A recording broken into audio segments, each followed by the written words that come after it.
Hello, नमस्ते, जिन दोबरे, स्वागत है आप सभी का एक बार फिर। और आज मैं आप सभी को मेरे एकोमोडेशन का एक टूर देने वाला हूं, ताकि एक आपको अंदाज़ा हो जाए कि पोलैंड में एज अ अनस्किल्ड वर्कर यदि आप आ रहे हैं या जो ऑलरेडी हैं तो उनको किस तरह अकोमोडेट किया जाता है, उनका एकोमोडेशन किस तरह का होता है। आई मीन एग्जैक्टली सेम तो सब जगह नहीं होगा ऑब्वियसली, लेकिन एक आपको अंदाज़ा हो जाएगा कि लगभग इस तरह का ही सब जगह एकोमोडेशन होता है। और मैं जहाँ रहता हूँ वो एक हाउस है, मतलब इंडिविजुअल हाउस है एक, और काफ़ी सारी एजेंसीज जो है फ्लैट में भी रखती हैं। तो मेरा कोशिश ये होगा कि जो मेरे दूसरे फ्रेंड्स हैं जिनकी एजेंसीज ने उनको फ्लैट में रखा हुआ है, तो एक बार मैं उनका भी वीडियो आप लोगों के साथ में शेयर करूँ। बट अभी मैं आपको जो मेरा एकोमोडेशन है, जो इंडिविजुअल हाउस है, उसको एक मैं आपको उसका टूर दूंगा। उससे पहले मैं आपको कुछ बात बता दूं कि मेरा एकोमोडेशन चार्जेस है वो है 600 ज़लोटी, जो कि ऑलमोस्ट सब जगह सेम है 2025 से। और शायद ही कहीं कोई आपको मिलेगा जो कि 500 या उससे कम या उसके आसपास में होगा, लेकिन एज ऑफ नाउ ये 600 ज़लोटी है। मैं जहाँ पे रहता हूँ वो ऑलमोस्ट एक सिटी एरिया है, आई मीन कोई आउटस्कर्ट नहीं है। ये मेन सिटी आप इसको बोल सकते हैं। और मेरे साथ यहाँ पे इस एकोमोडेशन में ऑलमोस्ट 12 लोग रहते हैं, जिसमें से कि अभी एक जन छुट्टी पे गया हुआ है, इंडिया गया हुआ है। तो अभी इसमें एट प्रेजेंट 11 लोग रहते हैं। और स्पेशली आज मैं इस वीडियो को इसलिए शूट कर रहा हूँ क्योंकि आज हमारे यहाँ पे सफाई हुई है, तो अच्छा है, आप लोगों को सब कुछ साफ़ सुथरा ही दिखेगा। तो चलिए शुरू करते हैं। तो ये हमारा नेबरहुड है, हमारी कॉलोनी बोलिए, हमारा स्ट्रीट बोलिए, ये हमारा सराउंडिंग है, ये लोकेलिटी है हमारी। ये एंट्रेंस हो गया। ये एंटर होते ही यहाँ पे जो आपको फर्स्ट रूम होगा, ये ऑलमोस्ट सभी जगह आपको ऐसे ही मिलेगा। ये आपको जैकेट रखने के लिए अलग से शेल्फ होंगे, अलमीरा होंगी, आपको शूज़ वगैरह रखने के लिए, एम्ब्रेला आपको जो भी है वो रखने के लिए होगा। क्योंकि देखिए यहाँ पे काफ़ी ठंड पड़ती है, बर्फ़बारी वगैरह होती है, तो उस वजह से जो आपके गीले कपड़े हैं वो आप उनको बाहर ही रखें, तो उस तरह का सुविधा यहाँ पे होता है। और ये मैं हूँ, आप तो देख ही लिए हैं। ये लिविंग एरिया है हमारा, एक आप इसका फुल व्यू लीजिए। ये लिविंग एरिया है, यहाँ पे ही हमारा कभी कभी पार्टी होता है, कभी कभी होता है। ये चिमनी है जिसका हमने आज तक यूज़ नहीं किया है, ठीक है। ये टीवी हमने ही यहाँ पे लिया हुआ है, इनका टीवी बहुत छोटा सा था और वो हालांकि कोई काम का था भी नहीं। तो चलिए, ये किचन है, एक आप पूरा व्यू लीजिए यहाँ से किचन का। किचन में काफ़ी स्पेस मिलेगा आपको, यदि आपको इंडिविजुअल होम अगर मिलता है तो आपको काफ़ी स्पेस मिलेगा वहाँ पे किचन में और वॉशरूम में।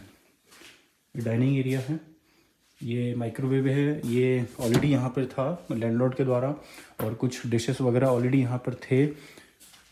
ये चूल्हा है और ये मेरा चाय रखा हुआ है, उसको बाद में करूँगा।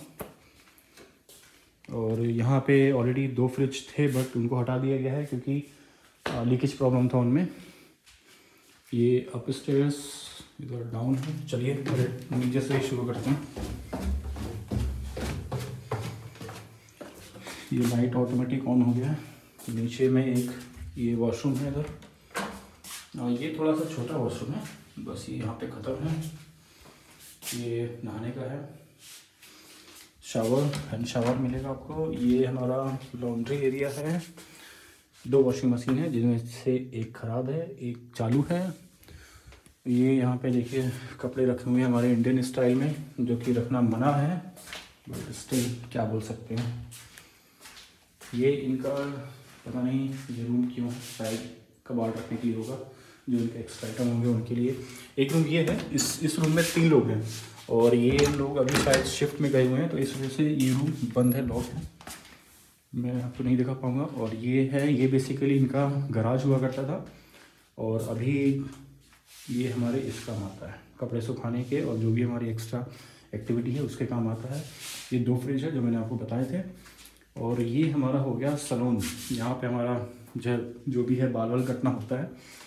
और ये डम्बल्स हैं जो कि सिर्फ है ही, यूज़ तो नहीं होता है इनका, शायद ही कभी कोई इनका यूज़ करता होगा। चलिए ऊपर चलते हैं। देखिए यहाँ पे ऑलमोस्ट जो है आपको वुडन बहुत मिलेगा, ये वुडन के फ्लोर या वुडन के स्टेयर्स, ये मैक्सिमम जगह आपको ऐसे ही मिलेंगे। ये एक रूम है जो कि हॉल जैसा है और ये लॉक है, हाँ ये रूम लॉक है, अभी ये लोग गए हुए हैं। ये 2 रूम है यहाँ पे, ये रूम मेरा है और ये रूम किसी और का है, वो भी शायद अभी शिफ्ट पे गया होगा। और ये रूम मैं आपको दिखाता हूँ, मेरा रूम, इससे आपको एक अंदाज़ा हो जाएगा। और सब पूरा फैला हुआ है। ठीक है, ये मेरा रूम है और स्पेस आप देख सकते हैं इसमें कितना स्पेस है। और इसमें 2 लोगों के लिए है, एक वो बेड है और एक ये है, और ये वाला मेरा बेड है। तो ये स्पेस है।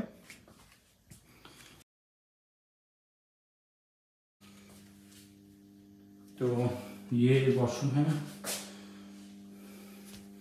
मैंने आपको बताया था कि स्पेस बहुत मिलेगा। ये जकूज़ी जिसका कोई इस्तेमाल नहीं करता है, सारे लोग खड़े होकर के ही नहाते हैं। एक पूरा व्यू आप ले लीजिए वॉशरूम का इधर से।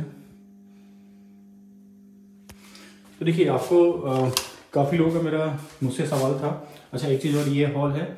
ये हॉल मतलब कि आपने जो मेरा रूम देखा है उसके डबल ये रूम है। तो इसमें अप्रोक्स 5 से 6 लोग रहते हैं जो कि ईजिली आ जाते हैं। ऐसा कुछ नहीं है कि मतलब स्पेस का प्रॉब्लम है या जो है कंजस्टेड होकर के उसमें रह रहे हैं, ऐसा कुछ नहीं है। उसमें ईजिली 6 लोग रहते हैं। मेरे रूम के जो है साइज़ उसमें 2 लोग रहते हैं। और ये बैकयार्ड तो आपने मेरे शायद कुछ वीडियोस में देखा ही होगा। मेरा बैकयार्ड बड़ा ही अच्छा मौसम है, सनसेट हो रहा है अभी। ये अंगूर का ये पूरा झाड़ है, क्योंकि अभी लग रहा है सूख चुका है बिल्कुल झाड़ जैसा। वाह, मस्त व्यू है। तो अभी जैसे ही 1 से 2 महीने में ये पूरा हरा भरा हो जाएगा। ये पूरा सीन आपको एकदम हरा भरा लगेगा। तो और आगे चल के मैं आपको दिखाता हूँ और एक पूरा मैं आपको लुक दूंगा बैक साइड से। ये देखिए, ये पूरा है, ये लोगों का ही है, मतलब ये हमारे एकोमोडेशन में ही आता है। अभी तो ये पूरा ठंड के कारण सब पूरा पतझड़ हो चुका है। ये देखिए, ये पीछे से ये पूरा सीन है। ये हमारे लेबर्स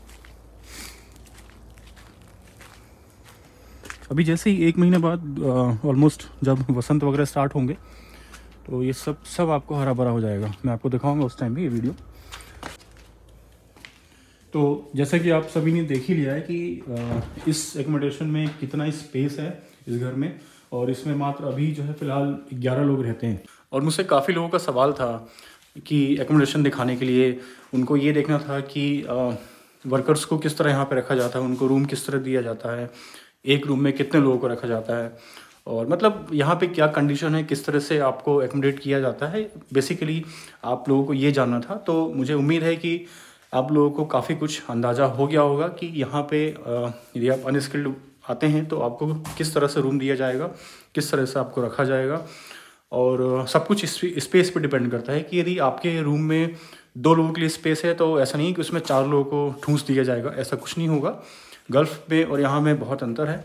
काफ़ी लोगों का एक्सपीरियंस अच्छा नहीं होता है क्योंकि ऑलरेडी वो गल्फ़ में रह चुके हैं, तो उनको अंदाज़ा होता है कि हाँ भाई एज आ जो वर्कर्स हैं अनस्किल्ड उनको किस तरह रखा जाता है, उनकी क्या कंडीशन होती है। और मुझे लगता है शायद अभी तो वहाँ भी गल्फ़ साइड में भी अभी काफ़ी कुछ इम्प्रूव हुआ है, क्योंकि मेरे कुछ फ्रेंड्स वगैरह हैं वहाँ पे, तो वो मुझे बताते हैं कि अभी जो कंडीशन पहले हुआ करती थी आज से 10 साल पहले, 7 साल पहले, अभी वो कंडीशन नहीं है।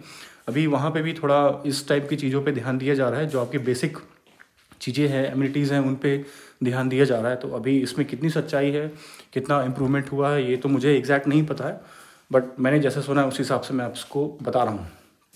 और जैसा कि मैं आपसे ये बोल रहा हूँ कि मेरे कुछ फ्रेंड्स हैं जो कि फ़्लैट में रहते हैं, तो मैं ट्राई करूँगा उनसे पूछ करके उनके फ़्लैट का एक वीडियो बनाऊँ और वो भी मैं आप लोगों के साथ में शेयर करूँ, ताकि आपको अंदाज़ा हो जाए कि यदि इन केस आपको किसी इंडिविजुअल हाउस में आपका एकोमोडेशन नहीं होता है और किसी फ्लैट वगैरह में या अपार्टमेंट में होता है तो वो किस तरह का होगा। और ऑलमोस्ट फैसिलिटीज़, एमिनिटीज़ लगभग सब जगह सेम ही होती हैं। स्पेस थोड़ा बहुत ऊपर नीचे हो सकता है, बट ऑलमोस्ट सब कुछ सेम ही होता है। तो उम्मीद है आप सभी को एक अंदाज़ा मिल गया होगा एकोमोडेशन का। और 2025 से जो रेट वगैरह इंक्रीज़ हुए हैं तो उस हिसाब से इसका 600 है, कहीं जगह आपको 550 या 500 भी हो सकता है। और एक चीज़ और इम्पॉर्टेंट है कि यदि आप लोगों को मान लीजिए कि एजेंसी या कंपनी के द्वारा दिए हुए एकोमोडेशन में नहीं रहना है और आप कहीं बाहर रहना चाहते हैं, अलग से रहना चाहते हैं बिकॉज ऑफ एनी रीज़न, तो आप बिल्कुल जा सकते हैं। आपके ऊपर किसी भी तरह का बाउंडेशन नहीं होगा, ना आपकी एजेंसी का, ना आपकी कंपनी का। उनको सिर्फ इस बात से मतलब है कि भाई आप समय से काम पे आइए और आप जाइए।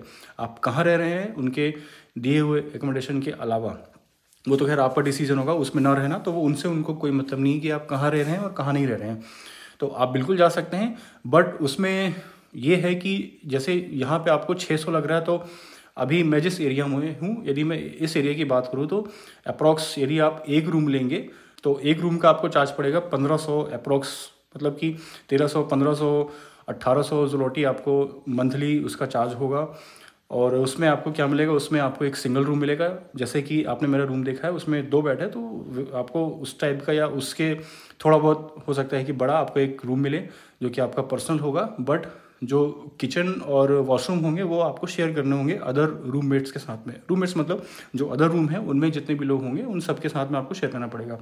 और मतलब मैं आप लोगों को जो बताना चाह रहा हूँ वो आप लोग समझ रहे होंगे, क्योंकि हमारे इंडिया में भी ये चीज़ बहुत होता है। आप जब जाएंगे बड़े शहरों में तो वहाँ पे भी लोग ऐसे ही रहते हैं जिनको प्राइवेसी पसंद है, या जो लोगों के साथ में कंफर्टेबल नहीं है, तो वो ऐसे ही रहते हैं। तो सीन यही है। बट बाहर रहने में ये है कि आपको एटलीस्ट 2.5 से 3 गुना आपको ज़्यादा पे करना होगा। यदि आपका बजट आपको अलाउ करता है तो ऑब्वियसली आप जा सकते हैं, उसमें कोई उसमें प्रॉब्लम नहीं है। तो चलिए, मुझे लगता है आज के लिए इतना काफ़ी है। और मेरी चाय ऑलमोस्ट जल चुकी है। मैं उसे मैंने बंद कर दिया था शायद। चलिए ठीक है, मैं उसको देख लूँगा। तो अभी एक चीज़ और मैं आपसे बोलना चाहूँगा कि प्लीज़ आप मुझे डायरेक्ट फ़ोन मत कीजिए। आपको बात करनी है, आपके जो सवाल हैं यदि आप मुझे लिख सकते हैं आप मुझे लिखिए, मुझे आप मैसेज करिए, मैं आपको उसका रिस्पांस दूंगा। मुझे जब भी टाइम मिलेगा मैं आपको रिस्पांस करूंगा, बट डायरेक्ट कॉल आप मत करिए। और मैं बार बार आपसे इसलिए बोल रहा हूँ क्योंकि देखिए मुझे अच्छा नहीं लगता है आप फ़ोन करेंगे, मैं उसका कुछ रिस्पॉन्स नहीं दे पाऊँगा वीक डेज़ में। सैटरडे संडे आप फ़ोन करेंगे तो मोस्ट प्रोबेबिलिटी ये है कि यदि आप संडे को मुझे फ़ोन करते हैं, डायरेक्ट भी फ़ोन करते हैं, तो मैं आपको आंसर कर दूंगा। बट सैटरडे को शायद मैं ना कर पाऊँ, और वीक डेज़ में तो मैं वैसे भी नहीं करूँगा आपको आंसर। तो आप मुझे पहले मैसेज करिए, जो भी आपका क्वेश्चन है, डाउट है, जो भी आपकी बातें हैं आप मुझे मैसेज करिए, मैं आपको बाकायदा उस पर रिस्पॉन्स करूँगा। ये मेरा आपसे निवेदन है इस चीज़ के लिए। और एक बात और मैं आपसे बोलना चाह रहा हूँ कि अभी जो है टैक्स फाइल करने का सीज़न है, जैसे हमारे इंडिया में है। फाइनेंशियल ईयर जब मार्च में एंड होगा तो उसके बाद से हमारे यहाँ पे ITR फाइल होगा, इनकम टैक्स रिटर्न। तो सेम पोलैंड में जो टैक्स फाइल होता है उसको बोलते हैं PIT, यानी कि पर्सनल इनकम टैक्स, जो कि 15 फ़रवरी से लेकर के 15 अप्रैल या 30 अप्रैल, कुछ यही उसका टाइम है। मैं एक बार मुझे और अच्छे से उसको चेक करना होगा।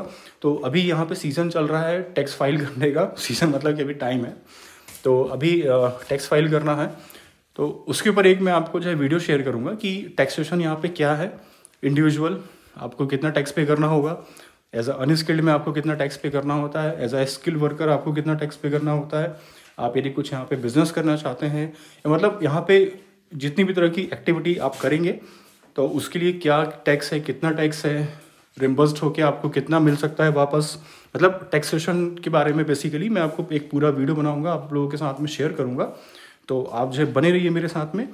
और यदि आपको टैक्स के ऊपर वीडियो नहीं चाहिए, आपका कुछ और इंटरेस्ट है जानने में, तो आप बाकायदा मुझे कमेंट में लिख सकते हैं।